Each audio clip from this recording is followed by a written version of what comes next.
I love October. I get to pick all the scary books, all the ghost stories and things I want to read leading up to Halloween. I had a really good selection this month. Gone through quite a few books. Still reading. It's not quite the end of October yet. Kind of started off the month reading this one, Say Her Name by James Dawson. This is the story of Bloody Mary. You know that urban legend. You say your name 5 times in front of a candlelit mirror, and she'll come. It's really good. I really enjoyed it. Had a really great pacing. Kind of opens up rather ominously with this phrase, drip, drip, drip. Because generally when there's water or a mirror nearby, she has the opportunity to show up. And when I was done with that, I picked up this book by John Harwood called The Ghostwriter. I never even really heard of this book before, just something I stumbled across. It's sort of described as a Victorian novel. There's a young boy who has a pen friend in England. He's living in Australia.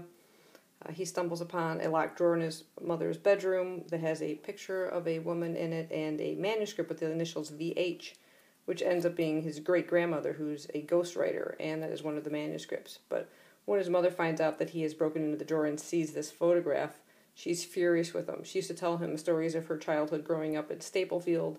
Now she refuses to talk anything about it. And as the story progresses, he eventually travels to England to try and meet with his pen friend and to find more about his mother's background and these ghost stories he kind of stumbles upon by his great-grandmother. And it's really interesting how the stories are tied in with his own background, his mother's background. But as I was reading through this book, I came across this strange passage, which kind of sent chills down my spine. Drip, drip, drip.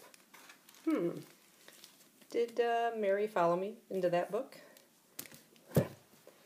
Then I picked up Solstice. This is the second book in the Devouring trilogy by Simon Holt. The first book, The Devouring, really gave me chills. It was a really great story. It's about evil beings called the Devourers. And on the Solstice, they're evil demonic beings. On the Solstice, they can inhabit human bodies. And what they do is they send the human soul into a world of nightmares. And in the first book, I actually did have a nightmare, just like the one character in the book. He's afraid of water, and he has this sort of drowning nightmare. I had the same similar nightmare, because I myself cannot swim, and suddenly I was surrounded by water that was rising all around me. It really freaked me out. So I'm still kind of reading this book. I haven't quite finished it yet, really enjoying it. But I came across this. Drip, drip, drip. Mary? Is it you? Have you followed me into 3 books in 1 month? I'm getting a little freaked out here.